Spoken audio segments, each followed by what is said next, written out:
लबनान के Beirut port का satellite image है जो 31 जुलाई 2020 को कैप्चर किया गया था।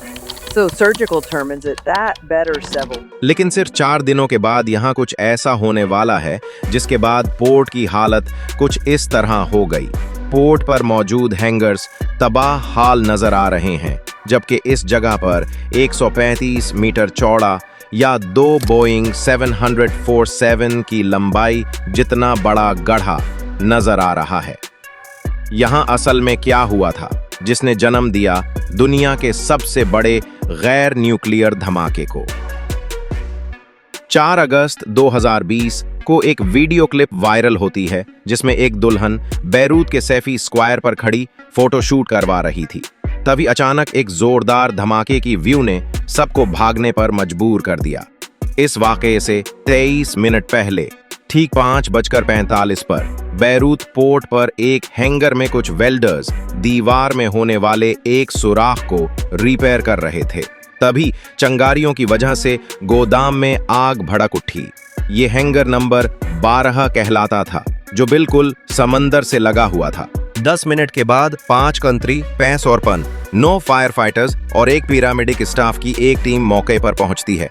आग का जायजा लेने के बाद उन्होंने रेडियो पर फायर चीफ को बताया कि उन्हें कुछ ठीक नहीं लग रहा, क्योंकि आग बेकाबू होती जा रही थी और इससे अजीब अजीब आवाजें निकल रही थीं। अभी उन्हें वहां पहुंचे 12 मिनट ही हुए थे कि 6:07 मान पर एक जोरदार धमाका होता है।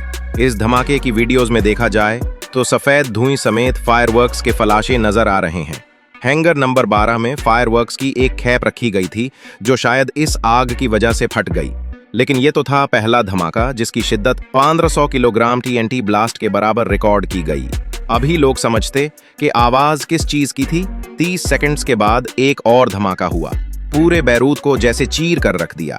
इस दूसरे धमाके को कई कैमरों में रिकॉर्ड किया गया, क्योंकि पहले धमाके के बाद कई लोग इसकी फुटेज बनाने में मसरूफ थे। एक बहुत बड़ा आग का गोला आसमान में उठता हुआ देखा गया, जिसकी shock wave speed of sound से भी तेज थी। दूसरे धमाके में एक सफेद डोम देखा गया जिसने शहर के बड़े हिस्से को घेर लिया। यह असल में पानी का बुखार था जो शॉक वेव के प्रेशर से बना था। इसके बाद लाल धुएं का एक बहुत बड़ा बादल आसमान में उठता हुआ नजर आया। एक्सपर्ट्स का कहना है कि लाल धुआं हैंगर में एमोनियम नाइट्रेट के होने का सबूत है। धमाके की शिद्दत इतनी ज्यादा थी कि 200 किलोमीटर दूर कुब्रस में भी लोग डर के मारे घरों से बाहर निकल आए। शॉक वेव ने 8 किलोमीटर दूर बैरूत एयरपोर्ट टर्मिनल तक के शीशे तोड़ दिए और करीब मौजूद घरों के सरिये तक बाहर निकल आए। आप सिर्फ इस बात से अंदाजा लगाएं कि धमाका बैरूत में हुआ, लेकिन यूनाइटेड स्टेट्स की जियोलॉजिकल सर्वे टीम ने 3.3 मैग्नीट्यूड के जलजले के झटके रिकॉर्ड किए। शेफील्ड यूनिवर्सिटी के साइंसदानों के अंदाजे के मुताबिक ये धमाका 15 लाख किलोग्राम TNT ब्लास्ट के बराबर था, यानी पहले धमाके से 1000 गुना बड़ा और तकरीबन हिरोशिमा पर गिराए गए न्यूक्लियर बम का 10%। जहां ये ब्लास्ट हुआ उसके आसपास के हंगर सब मिट्टी में मिल गए, जैसे वहां कुछ था ही नहीं। आसपास जो बहरी जहाज खड़े थे उन्हें भी शदीद नुकसान हुआ, जबकि एक 5 star Orient coin cruise ship जो 390 फीट लंबी थी हवा में उछलकर वापस पानी पर गिरकर उलट गई। द बैरूत एक्सप्लोजन को दुनिया का सबसे बड़ा गैर न्यूक्लियर ब्लास्ट तस्वुर किया जाता है। यहाँ तक कि इस धमाके ने जमीन के आयनोस्फीयर को भी डिस्टर्ब कर दिया, यानी खला के करीब जो आखिरी एटमॉस्फेरिक लेयर होती है वो भी मुतासिर हुई, जिसकी वजह से चंद सेकंड्स के लिए GPS और रेडियो सिग्नल्स में खलल देखा गया। ये मंजर बैरूत में किसी कयामत से कम नहीं था। शहर की गलियां तबाही में डूबी हूं। नॉर्डर बैरूत में पूरी की पूरी इमारतें जमीन बोस हो गईं।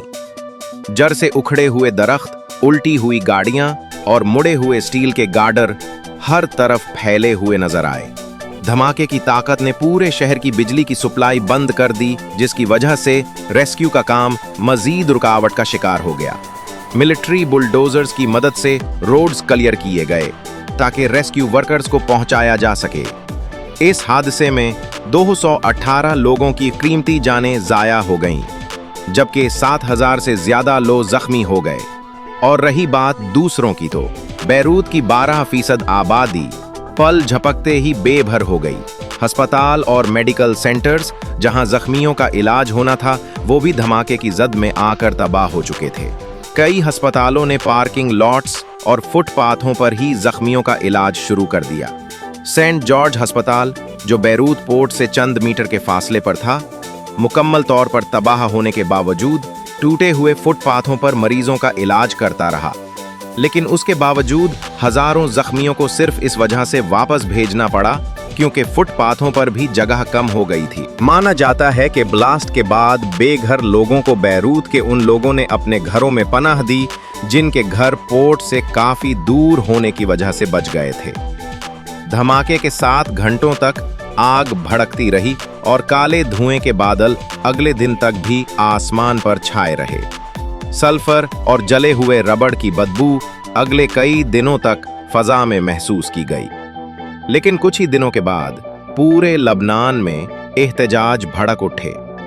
लोग गवर्नमेंट की नाकामी के खिलाफ सड़कों पर निकल आए और सबका एक ही सवाल था कि आखिर इस धमाके की असल वजह क्या थी।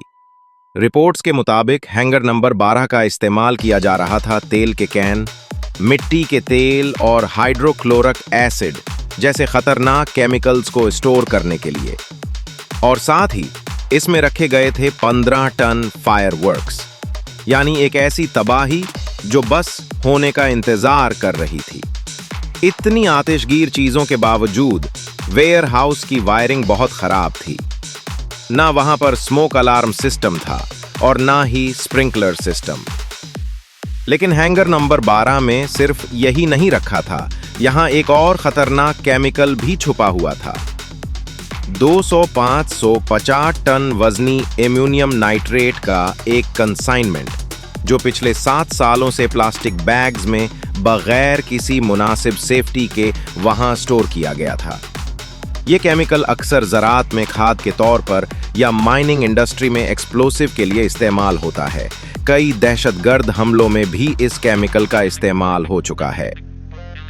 एक ही सवाल था कि इतना ज्यादा इमोनियम नाइट्रेट वहां क्यों स्टोर किया गया जहां करीब ही हजारों लोग रहते थे, और इस तबाही का असल जिम्मेदार कौन है। ये सब शुरू हुआ था 2013 में, जब एक रशियन शिप जॉर्जिया से मोज़ेम्बिक जा रही थी। लारूसा नामी इस मर्चेंट वेसल को समंदर में 1 माह से ज्यादा वक्त हो चुका था और टेक्निकल मसाइल की वजह से उसे बैरूत में ही डॉक करना पड़ा। इस शिप में 2750 टन इमोनियम नाइट्रेट था जो अब बैरूत पोर्ट पर डॉक कर चुकी थी, मगर यह शिप फिर कभी बैरूत से निकली ही नहीं। शिप के कैप्टन ने बताया कि शिप के मालिक उस वक्त पैसों की तंगी का शिकार थे और उन्होंने सोचा कि लिबनान में कुछ और कार्गो उठाकर मोज़ेम्बिक रवाना किया जाए। लेकिन जो कार्गो उन्होंने लिबनान से बक किया उसकी वजह से लोड बहुत बढ़ गया था और शिप के करियों ने उसे ले जाने से इनकार कर दिया। शिप के मालिक ने न सिर्फ करियों की तनख्वाह रोक दी बल्कि पोर्ट चार्जेस भी अदा नहीं किए। बैरूत में अथॉरिटीज ने शिप के करियों को अगले 11 महीनों तक इसी शिप में बंद रखा क्योंकि उनके पास लबनान में दाखिल होने का वीजा नहीं था। आखिरकार 2014 में करियों को रिहाई मिली, लेकिन उनपेड डॉक फेस और ड्यूटीज की वजह से शिप को जब्त कर लिया गया। जो एक्सप्लोसिव कार्गो था इसे अथॉरिटीज ने कैन्फिस्केट करके हैंगर नंबर 12 में ट्रांसफर कर दिया था, जहां वो 2020 के इस खौफनाक हादसे तक पड़ा रहा। इन 6 सालों के दौरान जब यह खतरनाक केमिकल हैंगर नंबर 12 में बेतरतीबी से पड़ा था, पोर्ट अथॉरिटीज ने कई मर्तबा गवर्नमेंट ऑफिशियल्स को ईमेल्स भेजकर वार्निंग्स भी दी, लेकिन लेबनान की गवर्नमेंट को कोई फर्क नहीं पड़ा। पहली ईमेल 2014 में कस्टम्स के साबिक डायरेक्टर ने एक इमरजेंसी मैटर जज को भेजी और इस बात का एहतियात से जिक्र किया कि ये इंतहाई खतरनाक केमिकल पोर्ट पर रखना बहुत खतरनाक है, लेकिन उसे कभी कोई जवाब नहीं मिला। अल जजीरा की रिपोर्ट के मुताबिक इनमें से एक ईमेल ने मेरियन एजेंसी से ये डिमांड की थी कि कार्गो को फौरन वापस एक्सपोर्ट कर दिया जाए क्योंकि हैंगर के अंदर की क्लाइमेट कंडीशन इस केमिकल के लिए मुनासिब नहीं है। हत्ता के एक और लेटर में तो ये भी मशवरा दिया गया कि गवर्नमेंट इस केमिकल को लिबनानी एक्सप्लोसिव कंपनी को बेचकर इससे जान छुड़ाए। गवर्नमेंट को आखिरी ईमेल 2019 में भेजी गई, जिसमें इस केमिकल के खतरात के बारे में आगाह किया गया था। लेकिन गवर्नमेंट ने पोर्ट अथॉरिटीज की वार्निंग्स को तब भी नजरअंदाज कर दिया जब हैंगर नंबर 12 की दीवार में सुराख होने की वजह से सिक्योरिटी रिस्क मजीद बढ़ गया। ऐसा माना जाता है कि उसी सुराख की रिपेयरिंग के दौरान चिंगारियों की वजह से यहां आग लगी थी, जो फिर उन धमाकों की वजह बनी। आज 2025 में इस धमाके को 5 साल होने को हैं, लेकिन असल जिम्मेदारों को सजा तो किया, उनका ट्रायल भी ठीक से नहीं हुआ। पॉलिटिकल मसाइल, वज़रा की लीगल एमिवेंटी और जुडिशरी के अंदर कन्फ्लिक्ट्स की वजह से आज तक इन्वेस्टिगेशन बार बार रुकती चली आई है। जज फादी सावन ने जब हाई प्रोफाइल वज़रा को चार्ज किया तो उन्हें हटा दिया गया। फिर जज तारिक बतार ने केस को दोबारा उठाया तो हिजबुल्लाह और अमल जैसे ग्रुप्स ने उनकी मुखालिफत की और कोर्ट में स्टे ऑर्डर फाइल कर दिया। 2022 से 2024 तक इन्वेस्टिगेशन मुकम्मल तौर पर रुकी रही। जनवरी 2015 में नवाफ सलाम के प्राइम मिनिस्टर बनने और इजराइल हिजबुल्लाह कॉन्फ्लिक्ट के बाद केस एक बार फिर से खिला। मई 25 में ये रिपोर्ट आई कि जज तारिक बतार अपना फाइनल फैसला 4 अगस्त 2050 को इशू करने वाले हैं, जो कि इस ब्लास्ट की 5वें एनिवर्सरी का दिन होगा। तबाही के इस नाकाबिले यकीन हादसे के 4 सालों के बाद भी बैरूत में इसके निशानात अब भी बाकी हैं। ब्लास्ट की जगह पर एक 8 फुट लंबा स्टैचू खड़ा है, जो टूटे हुए शीशों, मरे हुए सीरियों और तबाहशुदा घरों के मलबे से बनाया गया है। ये स्टैचू एक औरत की शक्ल में है, जो एक तलवार उठाए इन 218 लोगों की याद में खड़ी है, जो इस दिन अपनी जान गंवा बैठे।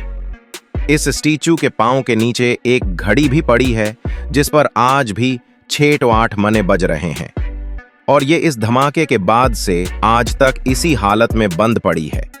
उम्मीद है कि ये वीडियो आप लोग भरपूर लाइक और शेयर करेंगे। आप लोगों के प्यार भरे कमेंट्स का बहुत शुक्रिया।